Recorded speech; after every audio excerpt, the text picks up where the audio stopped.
اعوذ باللہ من الشیطان اللعین الرجیم بسم اللہ الرحمن الرحیم الحمد للہ رب العالمین وبہ نستعین وہو خیر المعین الصلاۃ والسلام علی اشرف الانبیاء والمرسلین خاتم النبیین طٰہٰ و یاسین سیدنا مولانا حبیب قلوبنا طبیب نفوسنا غوثنا غیاثنا مولانا مولا الثقلین محبوب رب المغربین والمشرقین جد الحسن والحسین ابی القاسم محمد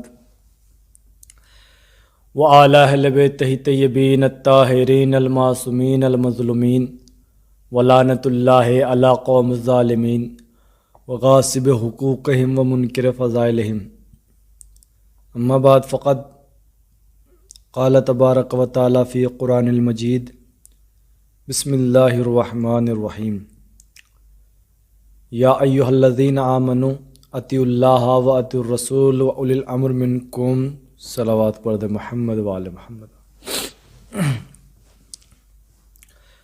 الحمدللہ آپ اپنی پاکیزہ مطہرہ زندگی کے تقاضوں کو پورا کرتے ہوئے اپنے اہل بیت سے اپنا رشتہ قائم و دائم رکھتے ہوئے مسلسل اس دور کورونا میں، اس دور مرض میں، اس دور بیماری میں جنگ کرتے ہوئے اور اس بیماری سے لڑتے ہوئے ذکر معصومین سن رہے ہیں، ذکر معصومین سنا رہے ہیں، ذکر معصومین کر رہے ہیں، اور یہ ثابت کر رہے ہیں کہ ہمارا اہل بیت سے رشتہ جڑا ہے۔ دیکھیے، آج کا میرا اس مجلس کا موضوع موت اور حیات ہے، اور یہ موضوع فطرتاً نہیں بلکہ ضرورتاً رکھا گیا ہے۔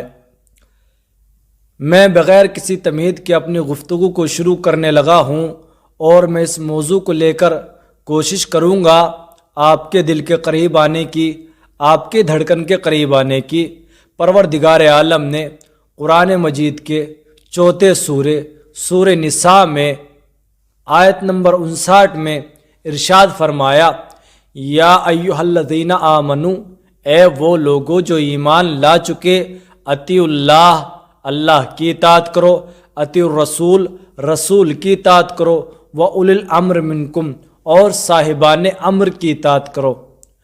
تو اللہ نے مومنین سے خطاب کہا، اللہ نے مومنین سے خطاب کیا، اور کیا کہا کہ مومنوں جو ایمان لا چکے، یا ایھا الذین آمنو، اے وہ لوگوں جو ایمان لا چکے۔ اللہ نے یہ نہیں کہا کہ یا ایھا الناس، اے لوگوں، یہ نہیں کہا کہ یا ایھا الکافرون، اے کافرو، بلکہ اللہ نے تو کہا یا ایھا الذین آمنو، اے وہ لوگوں جو ایمان لا چکے۔ اللہ نے جو ایمان لا چکے ان سے خطاب کیا کہ اللہ کی اطاعت کرو، اللہ کے رسول کی اطاعت کرو، اور اولی الامر کی اطاعت کرو۔ تو یہاں پر یہ آیت وضاحت یہ کر رہی ہے، اگر آپ کو جنت میں جانا ہے تو 3 اطاعت آپ پر فرض ہے، 3 اطاعت آپ پر لازمی ہے، 3 اطاعتیں آپ پر ضروری ہے، اور اگر اطاعتیں نہ کی تو کلو نفس ذائقۃ الموت، ہر انسان کو مرنا ہے اور موت کے بعد جہنم میں جانا ہے۔ اطاعت کی تو جنت ہے، اطاعت نہ کی تو جہنم ملے گی۔ جس نے اطاعت کی اس کا حق جنت ہے، جس نے ان تینوں کی اطاعت نہیں کی اس کی جگہ جہنم ہے۔ تو اللہ نے اس کا حق جنت رکھا جس نے تینوں کی اطاعت کی۔ تو یہاں پر اللہ نے حق کے سلسلے میں بھی قرآن مجید کے 80واں سورہ قاف آیت نمبر 19 میں ارشاد فرمایا، وَجَاءَتْ سَكْرَةُ الْمَوْتِ بِالْحَقِّ، جب موت کی آخری نیند آئے گی تو حق کے ساتھ آئے گی۔ اللہ نے قرآن مجید میں کہا جب موت کی آخری نیند آئے گی تو حق کے ساتھ آئے گی۔ اب ہمیں اس آیت کی روشنی میں دیکھنا یہ ہے کہ وہ کون سے بد نصیب لوگ ہیں اور وہ کون سے خوش نصیب لوگ ہیں جو مرتے نہیں بلکہ شہید ہو جاتے ہیں، اور وہ کون سے بد نصیب لوگ ہیں جو نماز پڑھنے کے بعد بھی، حج کرنے کے بعد بھی، جہاد کرنے کے بعد بھی، تبلیغ کرنے کے بعد بھی مرتے نہیں بلکہ ہلاک ہو جاتے ہیں۔ اس لیے کہ بہترین موت کا نام ہے شہادت، بدترین موت کا نام ہے ہلاکت۔ دیکھیے یہ ہمارا اسلام کسی کی زندگی لینے کا نام اسلام نہیں ہے۔ اسلام کسی کی زندگی لے لینا، یہ کسی کو مار دینا، کسی کی گردن کاٹ دینا، کسی کو ذبح کر دینا، کسی کو قتل کر دینا، یہ اسلام نہیں ہوتا، بلکہ اسلام تو وہ ہوتا ہے جو اپنے دشمن کو بھی بچا لے، اسے اسلام کہتے ہیں۔ اسی لیے تو اسلام وہ ہے کہ اسلام میں ہلاک ہو جانا، یہ اسلام کو یا اسلام میں کسی کو ہلاک کر دینا یہ اسلام نہیں ہوتا، بلکہ اسلام تو وہ ہوتا ہے جو اپنے دشمن کو بھی ہلاکت سے بچا لے، اسے اسلام کہتے ہیں، جو اپنے دشمن کو بھی ہلاکت سے بچا لے۔ اسی لیے تو کہنے والے نے کہا اگر علی نہ ہوتے تو میں ہلاک ہو جاتا۔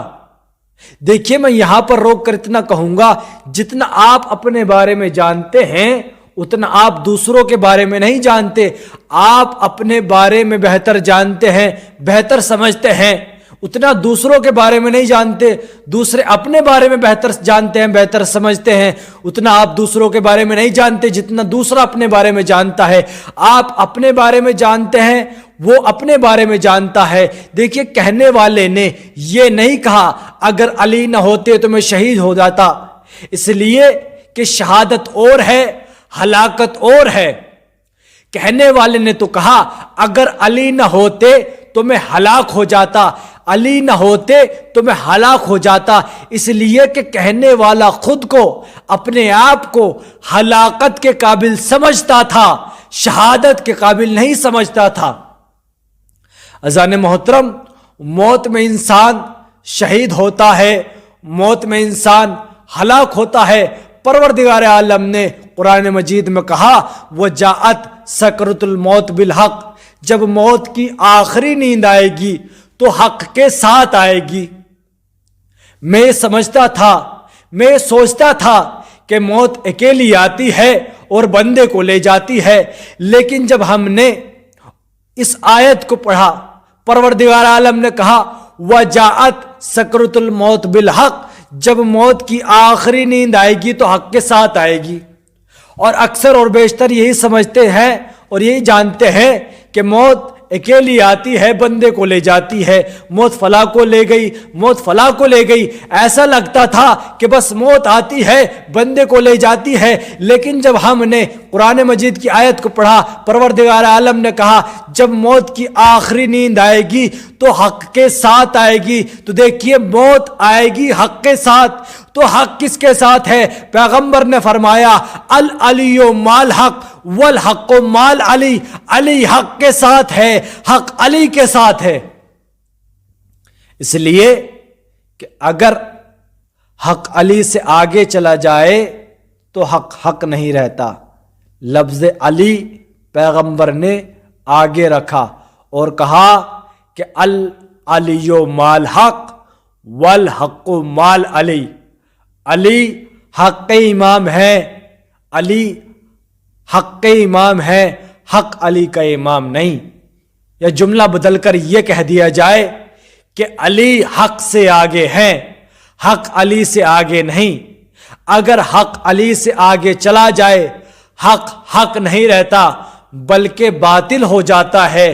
تو جب علی سے آگے اگر حق چلا جائے، حق حق نہ رہے، باطل ہو جائے، تو جو انسان علی سے پہلے خلیفہ بنے وہ حق پر کیسے ہو سکتے ہیں؟ بس عزیزان محترم، موت ایسی حقیقت کا نام ہے جس سے بڑے بڑے سرماؤں کے پسینے چھوٹتے ہیں، بڑے بڑے افسر موت سے گھبراتے ہیں، موت سے پریشان ہوتے ہیں، اس لیے کہ کلو نفس ذائقۃ الموت، ہر انسان کو موت کا ذائقہ چکھنا ہے، اور موت کے بعد جہنم میں جانا ہے۔ جس نے تینوں کی اطاعت کی، جس نے اللہ کو مانا، جس نے رسول کو مانا، جس نے علی کو مانا، اس کی جگہ جنت میں ہے۔ جس نے تینوں میں سے ایک کا بھی انکار کر دیا، ایک کو بھی چھوڑ دیا، اس کی جگہ جہنم ہے۔ زان محترم، اسی لیے تو پروردگار کے نبی جناب موسیٰ نے کہا کہ پروردگار، اے میرے معبود، چار چیز بود، چار چیز نہ بود۔ اے میرے پروردگار، چار چیز ہوتی، چار چیز نہ ہوتی۔ فارسی کتاب میں لکھا ہے وہ جناب موسیٰ نبی جس نے اپنے عصے سے اژدھا نکال دیا، جس نے اپنے عصے سے دریائے نیل میں راستہ نکال دیا، وہ جناب موسیٰ نبی اللہ سے التجا کر رہے ہیں کہ پروردگار، چار چیزیں ہوتی، چار چیزیں نہ ہوتی تو وہ کون سی چار چیزیں ہیں جس کے لیے نبی نے کہا وہ یہ ہیں، وہ میں آپ کے سامنے بیان کرنے لگا ہوں کہ نبی نے کہا کہ پروردگار، زندگی بود مرگ نہ بود۔ پروردگار، زندگی ہوتی موت نہ ہوتی۔ پروردگار، زندگی بود مرگ نہ بود۔ زندگی ہوتی موت نہ ہوتی۔ پروردگار، توانگری بود درویشی نہ بود۔ پروردگار، مالداری ہوتی غریبی نہ ہوتی۔ پروردگار، تندرستی بود بیماری نہ بود۔ پروردگار، تندرستی ہوتی بیماری نہ ہوتی۔ پروردگار، جنت ہوتی جہنم نہ ہوتی۔ یہ چار چیزیں اللہ کے نبی نے اللہ سے کہا۔ کیا کہا؟ پروردگار، زندگی ہوتی موت نہ ہوتی۔ پروردگار، مالداری ہوتی غریبی نہ ہوتی۔ پروردگار، تندرستی ہوتی بیماری نہ ہوتی۔ پروردگار، جنت تو ہوتی جہنم نہ ہوتی۔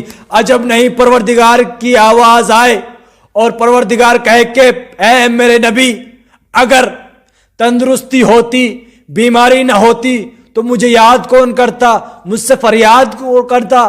اے میرے نبی، اگر مالداری ہوتی غریبی نہ ہوتی تو میری نعمتوں کا شکر ادا کون کرتا؟ اے میرے نبی، اگر جنت ہوتی جہنم نہ ہوتی تو میرے عذاب سے کون ڈرتا؟ اے میرے نبی، اگر زندگی ہوتی موت نہ ہوتی تو میری نعمتوں کے مزے کون لیتا؟ تو عزیزان محترم، موت کا آنا، موت کا ذائقہ چکھنا اللہ کی نعمتوں کا مزہ لینا ہے، فنا ہونا نہیں ہے۔ دیکھیے، میں آپ کی خدمت میں پیش یہ کرنا چاہتا ہوں کہ قرآن کی نظر میں مردہ کون ہے اور انسان کی نظر میں مردہ کون ہے۔ دیکھیے، کچھ لوگ ایسے ہیں جو زندگی میں بھی مردہ ہیں، جو زندہ ہیں لیکن قرآن کی نظر میں مردہ ہیں، اور کچھ لوگ ایسے ہیں جو مردہ ہو کر بھی زندہ ہیں۔ تو وہ کون لوگ ہیں جو زندہ ہے لیکن قرآن نے اسے مردہ کہا؟ تو چلیے، احد کے میدان میں اللہ کے رسول نے، پیغمبر نے اپنے مسلمانوں سے کہا کہ دیکھو، اس جگہ سے نہ ہٹنا جب تک ہم جنگ فتح نہ کر لیں، اس جگہ کو نہ چھوڑنا جب تک ہم جنگ فتح نہ کر لیں۔ اللہ کے نبی نے مسلمانوں سے کہا، لیکن مسلمانوں نے اس جگہ کو چھوڑ دیا جس جگہ پر اللہ کے نبی نے انہیں بٹھایا تھا۔ ان مسلمانوں نے مال غنیمت کے لالچ میں آ کر اس جگہ کو چھوڑا۔ اب جیسے ہی انہوں نے اس جگہ کو چھوڑا، وہاں سے ایک لشکر آیا، اور لشکر نے آ کر حملہ کر دیا۔ اب جیسے ہی حملہ کیا، ایک مرتبہ رسول گڈھے میں گرے۔ اب جیسے رسول گڈھے میں گرے تو تمام مسلمان میدان چھوڑ کر جانے لگے، میدان چھوڑ کر بھاگنے لگے۔ اللہ کا رسول آواز دے رہا ہے، اے مسلمانوں، میدان چھوڑ کر کہاں جا رہے ہو؟ لیکن مسلمانوں نے ایک آواز نہ سنی۔ اللہ کا حبیب آواز دے رہا ہے کہ کہاں جا رہے ہو، کہاں جا رہے ہو؟ لیکن مسلمانوں نے آواز سن کر واپس نہ پلٹے۔ اللہ کا نبی آواز دیتا رہا لیکن کوئی واپس نہ پلٹا۔ یہ منظر اللہ نے دیکھا۔ اللہ نے دیکھنے کے بعد کہا، اے میرے نبی، اے میرے حبیب، اے میرے نبی، اے میرے رسول، تو کس کو آواز دے رہا ہے؟ پروردگار عالم نے سورہ نمل میں کہا انک لا تمسح الموت، اس لیے کہ مردہ کبھی سنا نہیں کرتے۔ اللہ کے نبی نے اپنے مسلمانوں کو آواز دی۔ احد کے میدان میں مسلمان جب میدان چھوڑ کر جانے لگے، مسلمانوں نے رسول کی آواز کو سننے کے بعد بھی واپس نہ پلٹے، تو اللہ نے قرآن مجید کا سورہ نمل، اس میں سورہ نمل میں پروردگار عالم نے سورہ نمل میں کہا انک لا تمسح الموت، مردہ کبھی سنا نہیں کرتے۔ تو اس کا مطلب یہ ہے جو رسول کی آواز سن کر نہ پلٹے وہ مردہ ہیں۔ اگر سن رہے ہیں لیکن مردہ ہیں، بول رہے ہیں لیکن مردہ ہیں، چل رہے ہیں لیکن مردہ ہے، زبان سے بول بھی رہے ہیں، آنکھوں سے دیکھ بھی رہے ہیں، کانوں سے سن بھی رہے ہیں، دل کی دھڑکن چل بھی رہی ہے، ہاتھ سے اشارہ بھی کر رہے ہیں، لیکن قرآن نے انہیں مردہ قرار دے دیا۔ جو رسول کو تنہا چھوڑ کر چلا جائے اور رسول کی آواز سن کر واپس نہ پلٹے، اگر وہ زندہ بھی ہے تو قرآن کی نظر میں مردہ ہے۔ اللہ نے کہا وہ مردہ ہیں، تو پتہ چلا انسان کی نظر میں اور قرآن کی نظر میں مردہ کون ہے؟ انسان کی نظر میں مردہ وہ ہے جو دل کی دھڑکن ساتھ چھوڑ دے، سانس بند ہو جائے، دل کی دھڑکن ساتھ چھوڑ دے، لیکن قرآن کی نظر میں مردہ وہ ہے جو رسول کا ساتھ چھوڑ دے۔ اللہ کے نبی نے علی کو بلایا اور بلانے کے بعد کہا یا علی یا علی یا علی۔ جب احد کے میدان سے تمام مسلمان، تمام لشکر چلے گئے تھے تو تم کیوں نہیں گئے؟ جب سب چلے گئے تھے یا علی، جب سب چلے گئے تھے تو تم کیوں نہیں گئے؟ میرے مولا علی نے کہا یا رسول اللہ، علی لشکر کا محتاج نہیں، لشکر علی کا محتاج ہے۔ بس عزیزوں، میں اپنی گفتگو کو ختم کر چکا۔ آج محرم کی پہلی تاریخ ہے، مومنین مومنات تیار ہیں فاطمہ زہرا کو ان کے لال کا پرسہ دینے کے لیے۔ عزیزوں، مصائب بیان کرنے کی ضرورت نہیں، بس اتنا سن لو، جناب ابراہیم جناب فاطمہ زہرا کے داداؤں میں سے ہے۔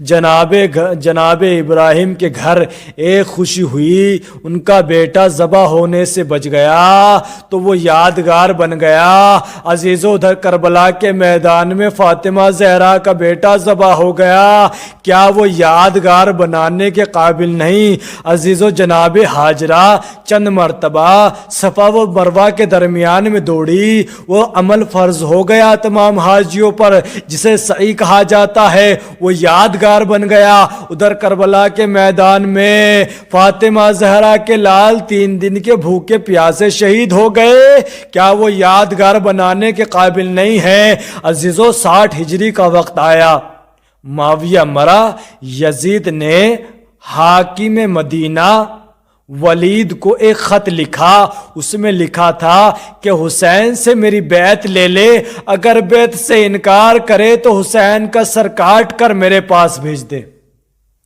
ولید نے خط پڑھا، اس وقت شب کا وقت تھا۔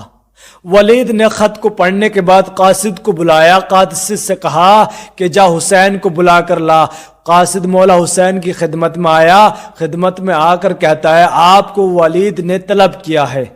مولا حسین نے قاصد سے کہا کہ تم چلو میں آتا ہوں۔ مولا حسین نے بنی ہاشم کے جوانوں کو لیا اور لینے کے بعد کہا کہ سنو، ولید نے مجھے اس وقت طلب کیا ہے، مجھے اس کا ارادہ نیک نہیں لگتا، تم میرے ساتھ چلو۔ مولا عباس، جناب اکبر، جناب سجاد و قاسم نے تلواریں لی، تمام جوانان بنی ہاشم تلواریں لے کر مولا حسین کے ساتھ چلے۔